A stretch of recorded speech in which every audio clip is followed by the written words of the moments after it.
Hey guys, welcome back to the Book Nook Corner. It's Courtney. Today's video is a fun one, and one that I feel like people have kind of asked me to do many times. Don't mind my funky hair. We are going to talk about the comparison between the Kindle PaperWhite and the Kindle Fire 7, or the most recent one, which is the one that I have. Let's get into it. This, of course, is my Kindle PaperWhite. This is the 11th gen, or the most recent one. This is the 6.8-inch screen. I love this thing. You guys, if you watch any of my videos, you should know that by now, that this is like my favorite device, e-reading device that's out there currently on the market. This is my favorite one. And I have my Kindle Fire 7. I just got this within the last like year and a half, so I don't think there's a newer version out there that I know of. Yeah, so I did get the pink version. That is this little girly right here. You can see all my background stuff. Oh look, there's me. We are going to compare the two and see what we think. We're gonna list some pros and cons of each one, and you guys can kind of form your own opinions, I guess, and then I'll give you mine as well. I'm gonna go through the pros first to kind of start off in a positive way, and then we will go through the cons. My first pro with the Kindle PaperWhite is, in my opinion, it is very beginner friendly. So of course there's a little button on the bottom here to turn it on. I'm not going to do the over the head view because I just can never get the right like angle, or my stand broke and like just no. So anyway, it right off the bat gives you the books that are in your library, and then if you click library, you can make folders. So a lot of people have been asking me how to make collections or folders like this.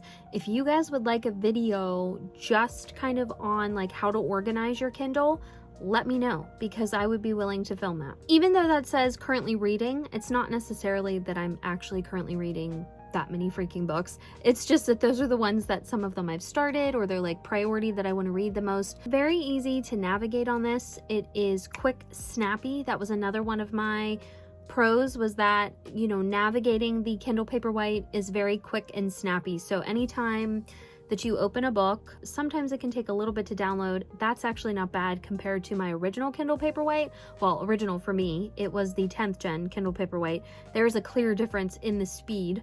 So as you're going back and forth between the pages, I mean, you can't really get much quicker than that. You definitely couldn't flip a book page that fast. So to me, that's pretty good. My next pro is that I just personally think this is a very quality device. It's not very heavy, but yet you can just tell that this is well made, that you have a quality device in your little hands, and I just enjoy this. I think the screen is perfect. It is a nice big size, 6.8-inch screen. When you're reading it, it is right there in your face, and I personally enjoy that. The bigger the screen, the better for me. I'm someone who likes that. I'm someone who likes to have a bigger phone, cell phone as well.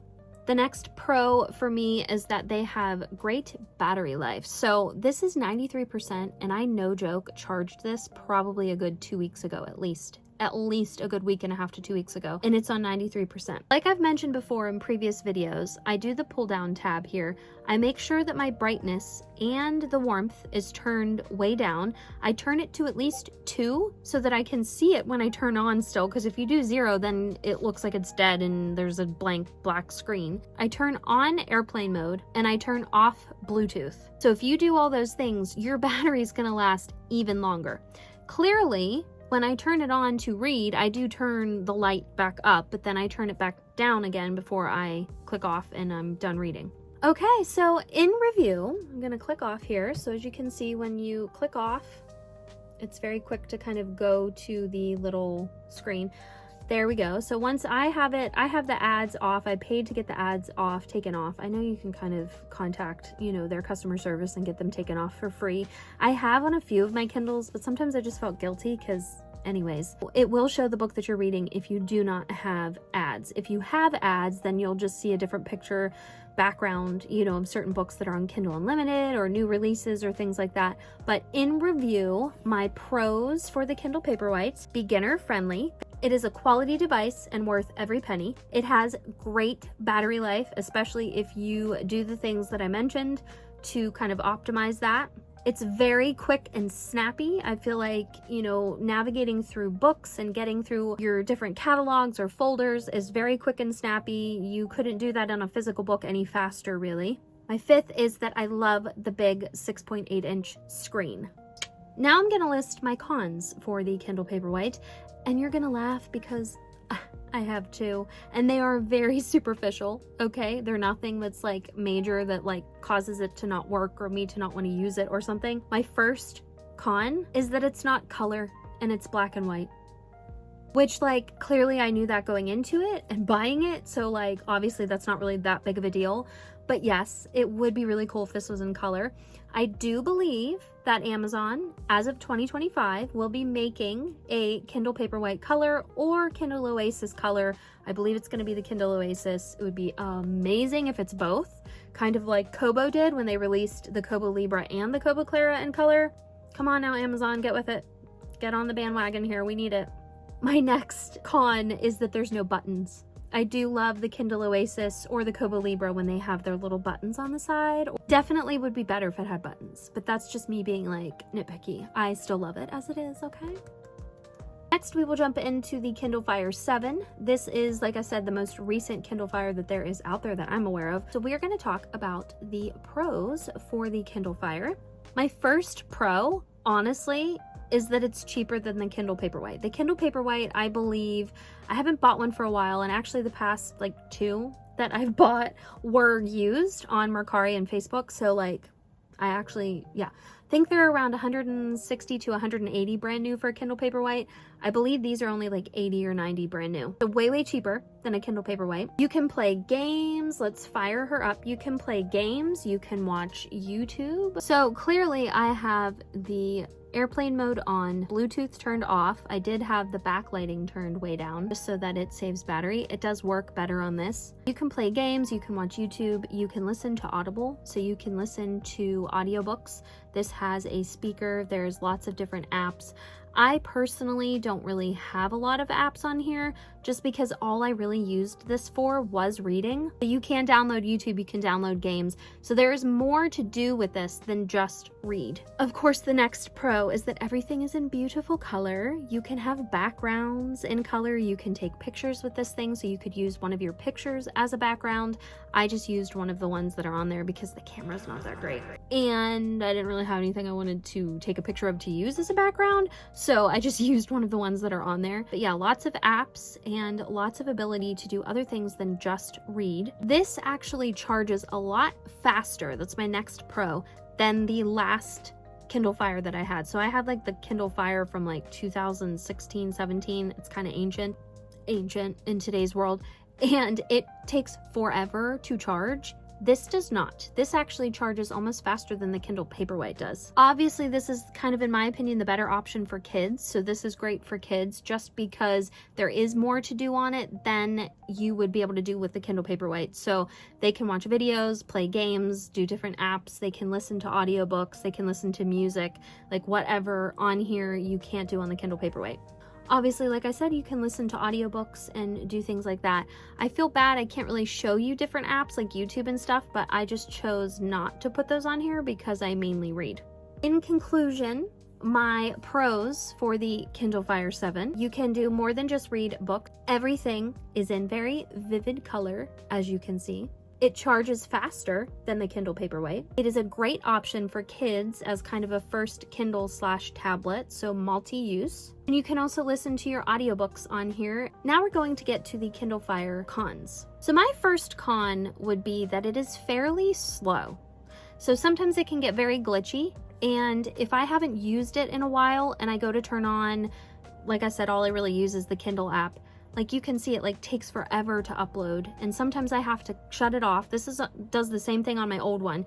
I have to older one. I have to shut it off and then kind of restart everything because it just gets like stuck. If you let it sit and you don't really use it for a while, it'll just get stuck and load and load and load. Like, let's see how quick it uploads the video or the book. Okay, so we can like go in the book pretty fast. So that's one good thing. You can navigate the book fast once you get to it. The next con that I have is that it doesn't hold a charge as long as the Kindle Paperwhite. I would say fully charged, this only lasts maybe a week if you're lucky, even with all of those things turned down, the lighting, airplane mode turned on, Bluetooth turned off. Doesn't really have the best battery life, which personally doesn't really bother me all that much.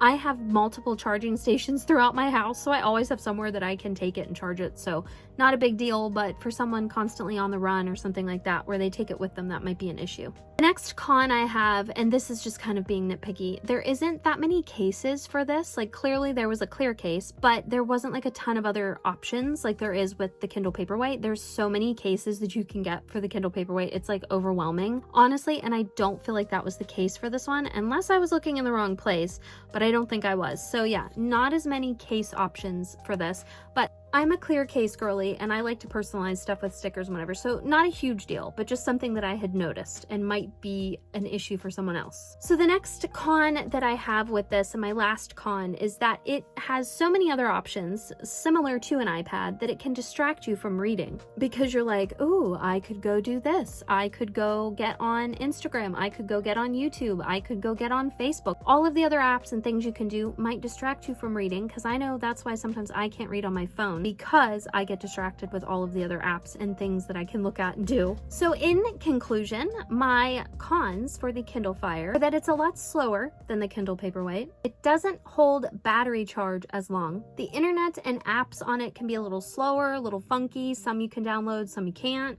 There's not that many cases available for it compared to the Kindle Paperwhite, and there's a lot more things to do on it that can distract you from reading. So my final comparison between the two, I would have to say, if you are a die-hard reader and you know that that's all you want to do is read and you want a quick device to snap through your books, then I definitely would get the Kindle Paperwhite. If you are a beginner that hasn't owned an e-reader device before and all you want to do is read, I would get the Kindle Paperwhite. If you are someone who's experienced with tablets and e-reader devices and you want something that you can also do other things on, like look at Facebook, look at Instagram, watch YouTube videos, etc., play games, whatever is up your little alley, then I would get the Kindle Fire, because there is just more options to do on here. If you're someone who likes things in color, if that makes you, more pleasing to the eye, makes you happier, then I would get the Kindle Fire. I am glad that I own both. I use both just as much. They have two completely different Amazon accounts and Kindle Unlimited accounts. I enjoy both. I use both. So it just really depends on what you want, how many devices you want to have, how much money you want to spend. Like I said, this is more expensive than this by about $80. So, those are the things that I have to kind of tell you about these devices, compare between them. You can make your own decision on what you want to do. If you guys have any other questions for me between these two devices, let me know. I'm thinking of doing a Kindle Paperwhite and Kobo Libra comparison too, because I have a lot of people ask me about the two of these as well. So if you want to see that, leave a comment down below. That was all for today's video. Like, comment, and subscribe. Don't forget to check out all of my links, all of my Discord book clubs, etc. in my description. Thank you guys so much for watching, and I will see you next time. Bye!